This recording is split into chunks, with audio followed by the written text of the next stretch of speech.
이 시간 디모데전서 1장 1절에서 11절 말씀으로 다른 교훈이라는 제목으로 말씀의 은혜를 나누고자 합니다. 우리는 이 디모데전서를 통해서 사도 바울의 다른 모습을 보게 됩니다. 하나님께서는 참으로 특별한 방법으로 부르시고 그러한 사람들을 통해서 하나님의 큰 계획을 이루어 나가십니다. 하나님께서 아브라함을 부르시고 그에게 복음을 통해 그 신앙이 세워지게 하시고 그의 신앙이 아들 이삭 그리고 야곱 요셉 이렇게 신앙의 4세대가 세워지는 그 비전을 아브라함의 모델을 통해서 이렇게 보여주셨습니다. 행복한 우리 교회도 그 아브라함의 신앙의 여정을 쫓아서 10단계로 순종의 신앙, 이제 양보의 신앙, 이제 원수 사랑의 신앙, 그리고 예수 그리스도를 만나는 그러한 이제 멜기세덱을 만나는 예수 그리스도와 인격으로 하나 되는 신앙의 단계, 4단계까지 우리가 함께 나누었습니다. 아브라함이 그렇게 꼭 단계는 아니지만 그의 신앙의 여정을 쫓아서 그렇게 성숙해져가는 신앙의 모습인데, 이건 마치 계단처럼 기반이 쌓이지 않으면 올라갈 수 없는 신앙의 단계인 것을 봅니다. 우리는 사닥다리 생각하면 이렇게 작대기 2개 놓고 이렇게 가로 이렇게 대가 있어가지고 한 계단 올라가는 것으로 생각합니다. 그런데 하나님께서 야곱에게 보여주신 하늘에 오르는 사닥다리는 돌로 쌓아진 계단입니다. 그러니까 1계단이 굉장히 넓게 되지 않으면 이렇게 높이 올라갈 수 없는 것처럼 신앙의 단계도 1단계가 끝까지 기초가 되고 그 다음에 2단계, 3단계 이렇게 신앙의 차원이 올라가는 것입니다. 그러니까 처음에 순종했던 신앙이 1단계 끝나고 그냥 순종은 없어지고 양보만 있는 것이 아니라 신앙의 계단 위에 양보의 계단이 한 계단 더 올라가는 것. 그래서 신앙이 차곡차곡 점차 성숙해져 가면서 마치 계단이 이렇게 길게 밑바닥이 있고 이렇게 높이 이렇게 올라갈 수 있는 것처럼 이렇게 성숙되어져 가는 신앙의 모습을 보게 되는 것입니다. 그래서 우리가 아브라함의 신앙의 그 단계 중에 처음 것을 경험하지 않고도 다른 것을 할 수가 있지만 그것은 차곡차곡 쌓아진 신앙의 계단이 아니기 때문에 그 믿음의 영향력을 발휘하지 못하는 것입니다. 그래서 우리가 그 순서를 따라서 같이 믿음이 성숙할 때 아브라함처럼 그렇게 하나님 앞에 완전히 세워지는 신앙의 모습을 갖게 되고, 그러할 때 자기의 하나님 앞에 주권이 그 은혜가 회복되고 그것을 자기 자녀들에게 그렇게 해서 믿음의 명문 가문을 이뤄갈 수 있는 그 일이 일어나는 것입니다. 하나님께서 아브라함에게 주신 것은 이 수직의 명령, 내 자손으로 하여금 여호와의 도를 지켜서 너에게 약속하신 그 복을 너의 후손들이 누리게 하라. 이 약속을 이스라엘 백성들은 철저하게 지금도 잘 지켜서 자기 자녀에게 믿음은 생명처럼 전수해 줘가는, 그래서 이스라엘 백성들은 그 믿음의 후대가 든든하게 세워지고 있습니다.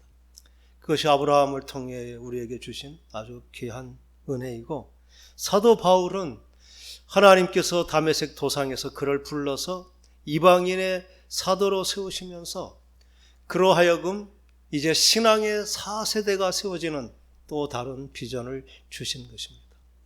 이렇게 자기 후손으로 세워지는 것이 아니라 이웃에게 전해져가는 믿음의 4세대가 또 세워지게 되는 것입니다. 디모데후서 2장에 보면 그 하나님께서 어떻게 이 믿음의 4세대를 세워져 가는지를 바울이 디모데에게 그 신앙을 전수하고, 디모데는 충성된 자들에게 가르치고 세우고 또 그들은 또 다른 사람들을 가르치고 세울 것이다. 이렇게 신앙의 4세대는 사도 바울, 그리고 믿음의 아들 디모데, 또 디모데가 낳은 또 믿음의 아들 충성된 사람들, 또 그들이 낳은 믿음의 자녀들, 다른 사람들, 이렇게 해서 믿음의 4세대로 수평 선교가 이루어지게 하는 그 모델을 이 바울을 통해 성경에 제시해 주셨다는 것입니다. 그래서 우리는 이 두 사람의 신앙이 우리의 신앙의 모델이 되는 것입니다. 어떤 것은 중요하고 어떤 것은 중요하지 않은 것이 아니라 두 가지가 다 우리에게 중요한 교훈이고 본을 보아야 되는 것입니다.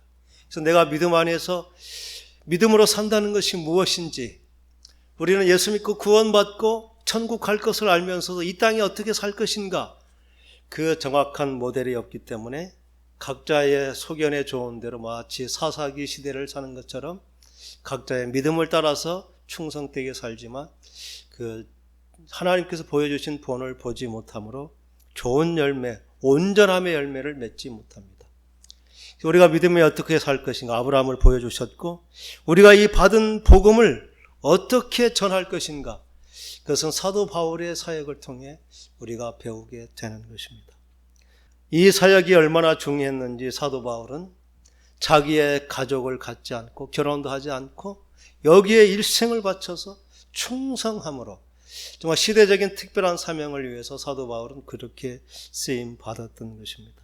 그 모두의 사역이 그렇게 하나님께서는 정말 어떤 하나의 그 기준을 세우기 위해서 그 사람을 얼마나 정말 믿음으로 또 연단시키고 그렇게 본이 되게 하셨는지를 보게 되는 것입니다. 오늘 디모데 전서는 사도 바울이 이제 로마 감옥에 갇혀 있다가 잠시 석방된 그때에 이제 쓴 편지가 디모데 전서입니다. 이 편지를 쓰고 얼마 후에 또 대박해가 있으면서 다시 잡혀가서 순교하기 전에 감옥에서 쓴 것이 또 디모데 후서가 되는 것입니다. 에베소 디모데 전후 그리고 빌레몬서 이렇게 서신서들은 이제 목회 서신이라고도 하고 디도서까지, 또 이것은 특별한 이제 사명이 있는 그러한 직분자들에게 주신 교훈이기도 하지만 우리는 어떻게 그 믿음을 자기 자녀에게 그 복음을 전하는지를 보여주는 그러한 것으로도 또 중요하게 생각이 됩니다. 어떻게 우리가 믿음으로 정말 나와 똑같은 사람을 세울 수 있을지, 그런 것을 우리는 이제 제자 훈련이라고 하고 1:1 제자 훈련을 통해서 나와 똑같은 믿음의 사람을 세우는 것으로 하는데, 그 내용은 꼭 제자를 삼는 것이 아니라 성경에서 말하는 것은 아들을 삼는 것으로, 그게 자기의 모든 것을 다 전수하는 그러한 신앙의 전수를 통해서 다음 세대가, 믿음의 다음 세대가 세워지게 한 것을 보여주게 됩니다. 주신 말씀을 보면 인사가 좀 다릅니다. 우리 구주 하나님과 우리의 소망이신 그리스도 예수의 명령을 따라 그리스도 예수의 사도된 바울은 믿음 안에서 참 아들된 디모데에게 편지하노라. 이 디모데에 대한 바울의 호칭은 점차 이게 바뀌게 되었습니다. 로마서 16장에 그 디모데를 소개할 때는 나와 함께 수고하는 자다 이렇게 소개했지만, 고린도전서 4장 17절에는 내 귀하고 신실한 아들이라 이렇게 표현했습니다. 오늘 말씀에는 믿음 안에서 참 아들이라고 이렇게 소개하고, 디모데 후서에는 더 친근한 사랑하는 아들이라고 이렇게 디모데를 소개하는 것을 보게 됩니다. 그렇게 하면서 하나님 아버지와 그리스도 예수 우리 주께로부터 은혜와 긍휼과 평강이 내게 있을지어다. 사도 바울의 모든 서신에는 거의 다 은혜와 평강이 있을지어다 이렇게 얘기하고 있습니다. 그런데 디모데에게 보낸 편지에는 은혜와 긍휼과 평강, 긍휼의 은혜를 더 첨가해서 말하는 것입니다. 아들을 보는, 또 아들이 그냥 평안히 있는 것이 아니라 정말 치열한 복음의 현장에서 생명을 걸고 사역해야 되는 그 아들을 향한 아버지의 마음, 이 마음을 우리 김용희 선교사님을 통해서 우리가 잘 알게 됩니다. 그분은 정말 자기 가진 것 다 없이 무소유로 공동체 생활을 하면서 복음에 헌신하고 자녀들 다 이제 선교사로 이렇게 포송한 그런 선교사님이십니다. 그 아들이 아프리카 오지에서 사역하는 현장을 가가지고 마지막 그 방문하고 떠나올 때 그 정말 아프리카 그 오지에 자녀를 두고 돌아와야 되는 그 아버지의 심정, 얼마나 정말 절박했겠어요. 하나님, 바꿔서 할 수 없습니까? 내가 여기 있고 아들이 돌아가면 안 되겠습니까? 그렇게 치열하게 기도하다가 안 되는 것이 너무나 분명하기 때문에 그 아들에게 이 편지를 썼다는 것이죠. 우리가 땅끝에서 헤어져서 하늘 폭판에서 만나자 비슷한 그런 얘기를 아들에게 그 박스에다가 이렇게 편지처럼 쓰고 왔다고. 그 얘기를 쓰는 아버지, 또 그것을 듣는 그 자식의 마음, 이게 바로 긍휼을 구하는 마음이겠죠. 힘들고 어려울 때 하나님께서 도와주시고 그를 지켜주시기를 원하는 그 마음이, 이게 제자를 세우는 마음이라는 것이죠. 아버지의 마음으로 한 사람의 믿음의 사람을 세워가는 것, 이게 우리가 복음 전도해서 다음 세대 신실한 아들, 또 충성된 사람, 많은 사람들에게 복음이 전해져 가게 하는 그 사도 바울의 그 수평 4세대 신앙 복음 4세대의 비전이 이렇게 세워지는 것을 보게 됩니다.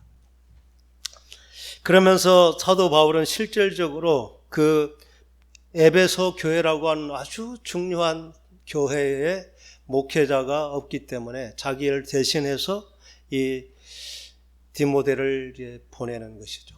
디모데는 젊은 나이였고 경험도 적은, 이제 막 쉽게 말하면 신학교를 갓 졸업한 것 같은 그러한 사람을 이미 전통이 있는 그러한 교회에 보내는 것과 같은 그러한 일을 하는 것입니다. 그러니까 그 아들을 향해서 목회가 어떻게 해야 될고 그 사역을 어떻게 감당해야 될지 얼마나 정말 절절하게 그렇게 가르치고 세워갔겠습니까? 우리는 목회 서신이라고 이렇게 하지만 우리는 나는 하나님 앞에 어떻게 세워져 가야 되는가, 하나님이 내게 주시는 그러한 교훈으로 받는 것이 더 이 서신을 바로 읽는 것이 될 것입니다. 어떻게 이 디모데가 사도 바울을 만났을까요?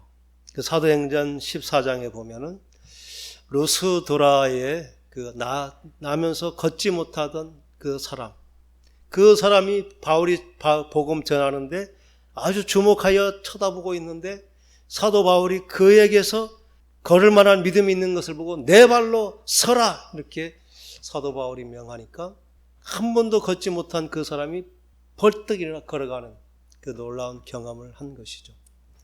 루스드라에는 한 번도 복음이 전하지 보지 않은 그곳, 그것을 보고 많은 사람들이 마치 신이 내려온 것처럼 그 제우스 신 그리고 헤르메스가 내려왔다 생각하고, 바나바는 제우스라 생각하고, 바울은 말을 하니까 전하는 자 헤르메스라고 해서 제사장들이 소를 끌고 와서 제사를 지내려고 하는 사건이 이 루스드라에서 있었고, 그때 그곳에 사는 젊은이 디모데가 그곳에서 있었던 것이죠.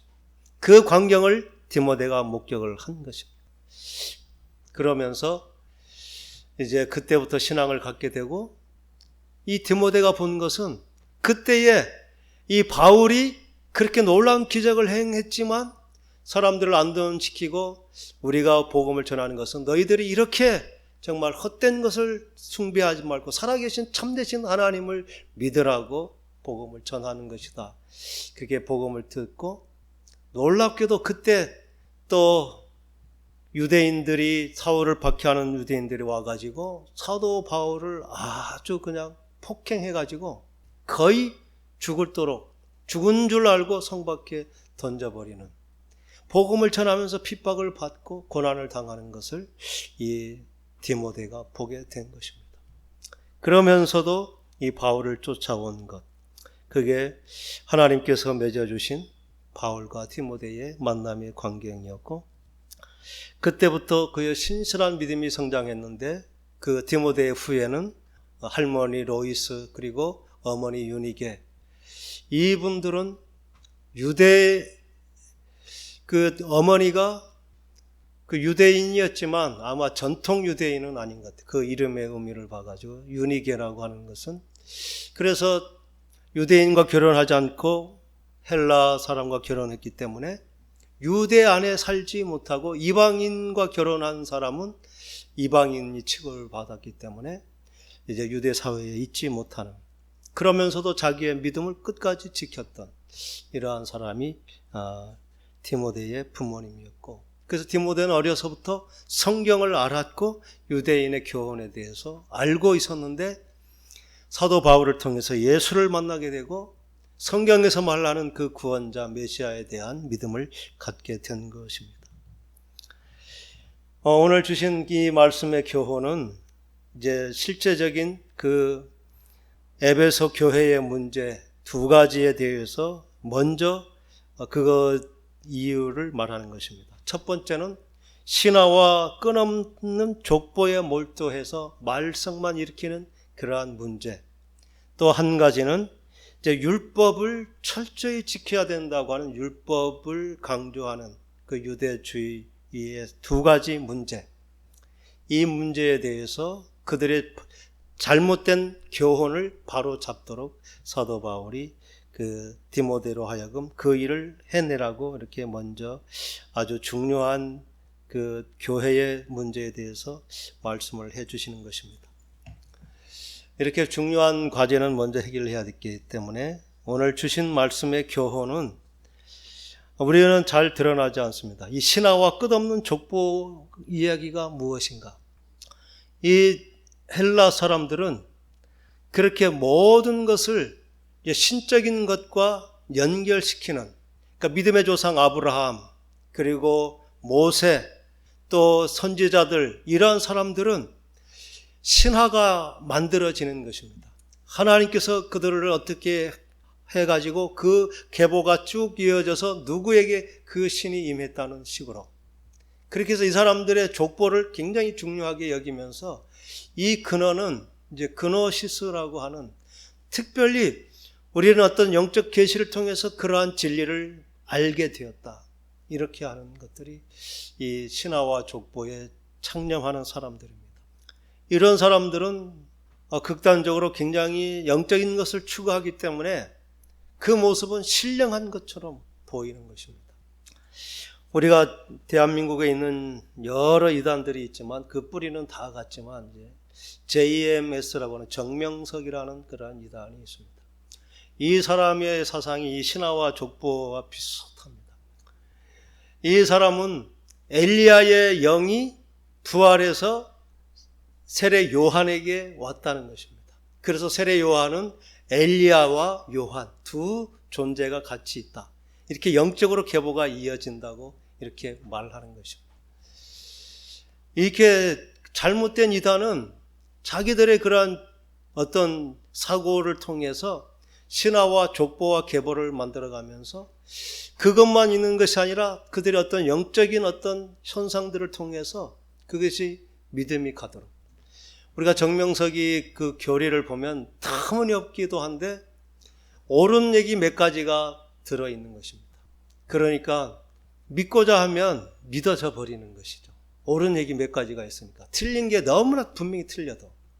이 에베소 교회에도 그렇게 신화와 족보에 창념하고 그것으로 마치 신적인 어떤 특별한 능력을 받은 것처럼 하는 그런 사람들의 유혹, 이게 영지주의의 시초였고, 그렇게 하면서 이 영지주의는 신적인 체험을 통해서 특별히 자기들만 하나님께 가는 어떤 진리를 알게 된다. 그래서 영적인 계보를 만드는 것입니다.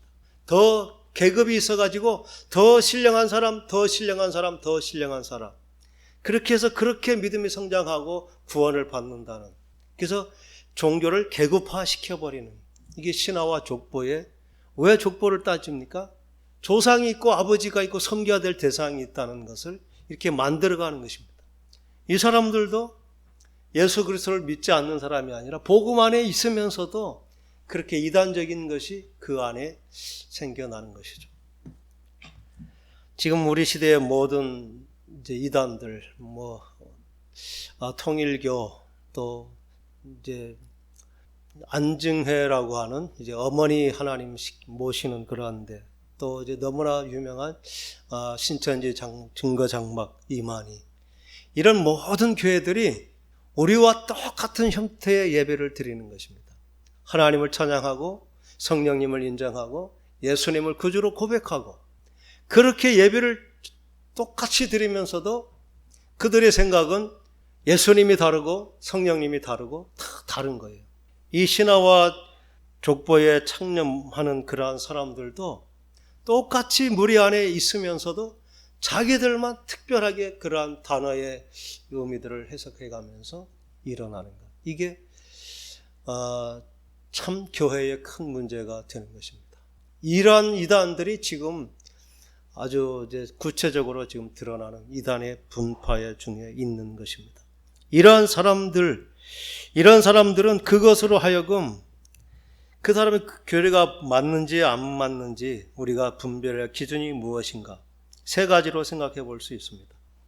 우리는 그 사람들이 말하는 교훈이 우리를 참 믿음으로 인도해 내는지, 아니면 그 결론, 그 복음을 통해서 정말 서로 분쟁하고 변론하게 하고 서로 그것으로 인하여 정말 하나가 되지 못하는 다툼이 일어나게 하는지를 보게 돼야 되는 것입니다.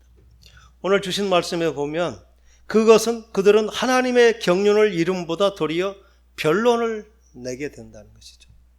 사람마다 각자 생각이 다르니까 그것은 일치되지 못하는, 이게 처음에는 이렇게 서로 각자 다른 의견이었지만 이게 구체화되어서 하나의 종파가 되고 교주가 생겨나는 그러한 뿌리가 거기에 있게 된 것입니다. 두 번째는 그 교리가 그냥 변론으로만, 어떤 사상이나 철학으로만 끝나는 것인지, 아니면 그게 실제적으로 우리의 삶을 이렇게 변화시켜서 덕을 세우는 그러한 주장이 되는지, 말만 풍성하고 그것을 들어봐야 우리 어떤 마음의 삶의 변화가 일어나는지 안 나는지, 이것을 보고 분별할 수 있다는 것입니다.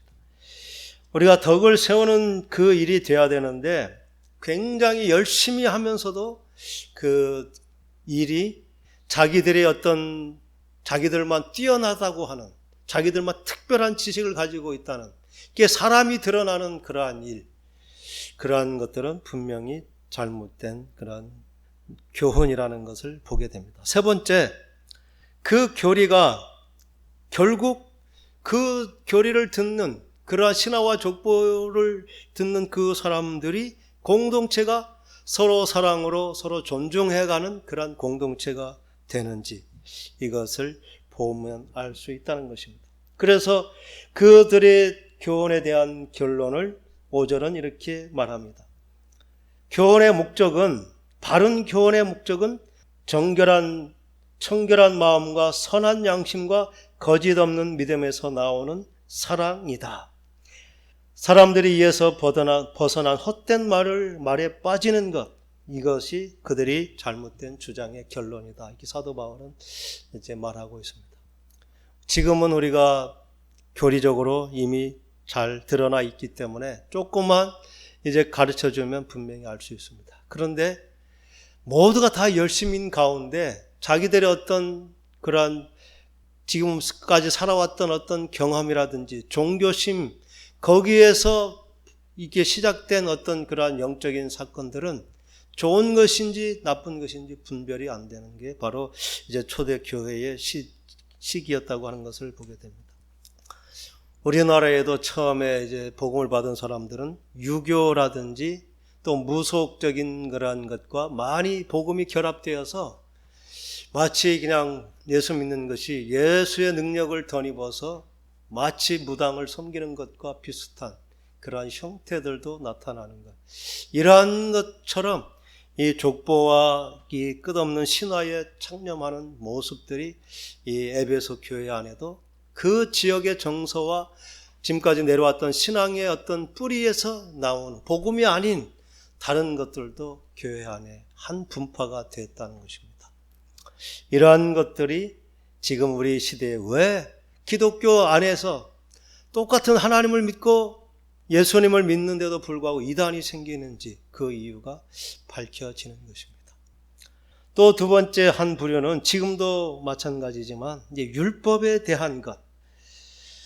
7절에 율법이 선생이 되려 하나 자기가 말하는 것이나 자기가 확증하는 것도 깨닫지 못하는도다. 이것은 율법을 가르치는 주장하는 사람들이 특징에 대해서 이제 말씀을 하는 것입니다. 그러면서 8절에 그러나 율법은 사람이 그것을 적법하게만 쓰면 선한 것임을 우리는 안다. 율법주의를 이제 주장하는 사람들이 있습니다. 유대인들은 사도 바울이 가는 곳마다 사도 바울이 복음으로만은 되지 않고 모세가 전해준 그 율법을 철저히 지켜야 된다는 이 생각이 계속 따라왔던 것입니다. 그래서 이거에 대해서 아주 그냥 강력하게 말한 것이 갈라디아서이기도 하지만 이 문제는 사도 바울이 가는 데마다 복음이 있는 데마다 지금도 계속 이 율법과 복음의 관계가 분명하지 못하면 혼동이 되는 것입니다. 그냥 율법이 나쁜 것 같으면 그냥 싹 없애버리면 되는데 율법은 좋은 것이기 때문에 좋은 것인데 또 율법을 주장하다 보면 복음이 흐려지는 이 문제가 있는 것입니다. 율법이 문제가 되는 것은 율법 자체가 나쁜 것이 아니라 구원의 조건으로 율법을 철저히 준수해야 된다고 주장하기 때문에 이게 율법주의의 첫째 문제가 되는 것입니다. 율법은 마치 깨끗한 거울과 같아서 우리에게가 얼마나 정말 더러워졌는지 하나님 앞에 얼마나 죄인인지를 가르쳐주는 그러한 기능이 있어서 율법이 필요한 것인데 우리는 마치 그것을 지킬 수 있는 것으로 생각하는 것입니다. 예수님은 그 율법은 우리가 지킬 수 없는 것임을 분명하게 그렇게 마음의 음욕을 품는 자는 이미 간음을 행했다고 해서 그게 지킬 수 없는 근거임을 더 확증해 주셨는데 그것은 우리가 하나님 앞에 얼마나 우리가 죄인지를 드러나고 그 죄를 회개하고 정말 깨끗하게 하는 주님께로 돌아오게 하는 그 방법으로 율법을 주신 것인데 마치 율법이 우리의 죄를 씻겨주는 것처럼 율법을 지키면 죄가 다 사해지는 것처럼 이렇게 말하는 그렇게 지키는 것이 지금 유대인들의 생각이고 율법 준수를 요구하는 사람들의 그 문제가 되는 것입니다. 그리고 이 율법주의는 그 율법을 문자적으로 생각해서 그 정신은 버리고 껍데기만 준수하는 것입니다. 율법의 핵심은 사랑인데 그들은 사랑을 배제한 법을 지키기 때문에 율법은 모든 사람을 정죄하고 결국 정말 모두가 정직한 사람은 율법 앞에 정말 자기는 절망하게 되는 것입니다. 근데 형식으로 지키는 사람은 마치 그것이 자기를 지켜주는 법인 양 이렇게 하지만 율법 앞에 정직한 사람은 사도 바울의 고백처럼 오호라 나는 곤고한 사람이라는 고백을 하지 않을 수가 없게 되는 것입니다. 율법 자체는 선하고 거룩하다 한 의미는 그것입니다. 우리가 율법 없이 복음만 알면 우리는 우리가 구원받은 용서받은 죄가 무엇인지를 그냥 피상적으로 알아서 우리의 구원의 그 가치를 알지 못하는 것입니다. 율법이 정하는 죄를 알지 못하고 복음으로만 구원받았다 하면 율법 없는 복음은 우리의 신앙의 힘을 아주 무력화시켜서 마치 구원파의 구원처럼 되어버리는 것입니다. 그래서 율법이 중요한 것입니다.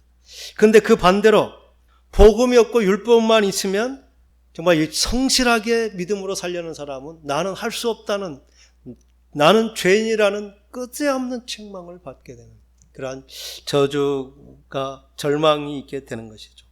그래서 우리가 건강한 복음은 율법으로 분명히 내 죄가 무엇인지를 깨닫고 그 죄를 십자가 앞에 갖고 가서 하나님께 용서를 빌고 예수 그리스도의 보혈로 용서함 받았다는 그 죄사함의 확신을 가지고 거룩한 사람으로 사라져가는 그 율법이 없으면 우리가 복음이 완성되지 않는 것이 분명한 율법의 모습인 것입니다. 그러면서 오늘 사도 바울은 그 율법의 기능에 대해서 한 가지로 생각하는 것입니다. 율법이 왜 주어졌냐는 것이죠. 율법이 정해진 것은 사람은 율법이 없으면 죄를 깨닫지도 못하고 죄를 죄로 알지도 못하기 때문에 율법은 선하고 옳은 사람이 아니라 죄를 짓고 범죄한 사람들을 위해서 그들이 죄를 깨닫게 하기 위해서 율법을 주어졌다고 이렇게 설명을 하는 것인데 9절에서 11절의 내용은 십계명을 마치 순서대로 이렇게 쭉 적용해서 이렇게 설명하는 것과 똑같은 모습으로 이렇게 설명을 해주고 있습니다.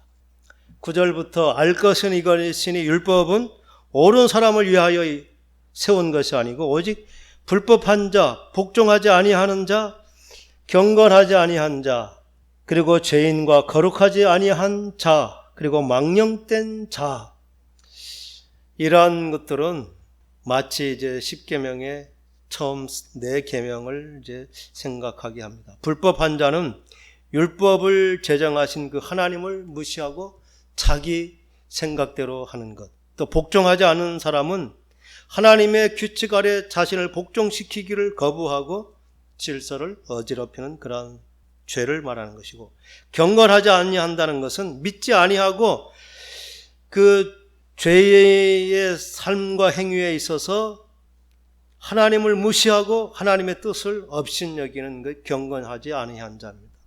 죄인은 자신의 존재 목적을 깨닫지 못하고 의식적으로 하나님께 영광 돌리는 것을 거부하는 사람들을 죄인이라고 이렇게 말하는 것입니다. 거룩하지 아니한 자, 속되고 부도덕한 상태, 망령된 자는 거룩한 것을 범하는 그러한 사람. 그래서 이렇게 쭉 설명한 사람은 10계명의 1에서 4계명의 그런 것을 지키지 못하는 그러한 죄를 말하고 있습니다. 계속해서 이제 아비를 치는 자, 어미를 치는 자, 부모를 공경하라는 것을 지키지 못한, 살인하는 자,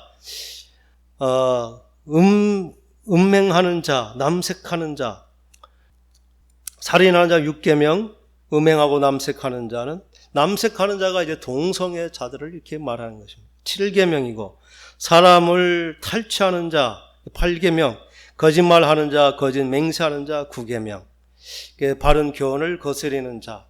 이 바른 교훈을 거스린다는 것은 이제 탐내지 말라고 하는 것은 심적인 어떤 병든 상태를 이렇게 건강하지 못한 상태. 그렇게 해서 어떻게 이게 사도 바울이 말하는 것은 어떤 십계명을 마음에 두고 왜 십계명을 주셨느냐? 너희들이 이러한 죄 때문에 계명을 주신 것이다. 그러니까 그 계명은 그것을 지켜서 거룩하게 되는 것이 아니라 죄인임을 깨닫게 한 것이다. 그런데 사람들은 그 계명을 지키면 마치 예수 그리스도가 없어도 구원을 받을 것처럼 그들은 주장하기 때문에 항상 사도 바울과 이 율법주의는 부딪히게 되는 것입니다. 그러면서 사도 바울은 마지막으로 이 교훈이 바로 그 율법에 반대되는 복음을 말하는 것입니다. 이 복음을 내게 맡기신 바 복되신 하나님의 영광의 복음을 따름이니라. 사도 바울이 가르친 것, 그것은 곧 복음의 내용이고 그 복음을 우리가 끝까지 잘 가르쳐 지키도록 해야 된다. 이게 아들 된 디모데에게 이렇게 목회 서신으로 하는 것. 우리도 우리의 신앙을 복음 안에 세우는 것이 가장 중요하다는 사실을 사도 바울은 말하고 있습니다. 우리의 문제는 뭐였냐면 복음을 모르는 것이 큰 문제는 아니었습니다. 복음은 아는데 그 복음이 어떻게 내가 삶으로 살아내야 되는지 그 적용점을 알지 못하는 것이 어쩌면 큰 문제였습니다. 복음은 있지만 그 복음의 능력을 우리가 체험하지 못한 것.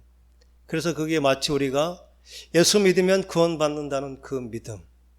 그래서 성화되어 가는 그 과정이 없기 때문에 항상 어린아이 같은 그 상태가 있었기 때문에 복음 안에 있었지만 모든 사람들한테 그렇게 복음의 영향력을 발휘하지 못한 그 문제가 대부분의 교회 가운데 있습니다.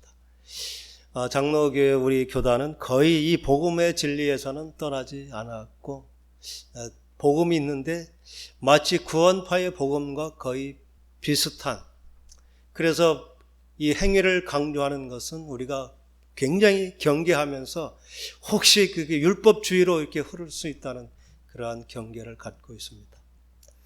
율법주의와 복음주의는 참 마치 이게 벼랑을 가는 것 같습니다.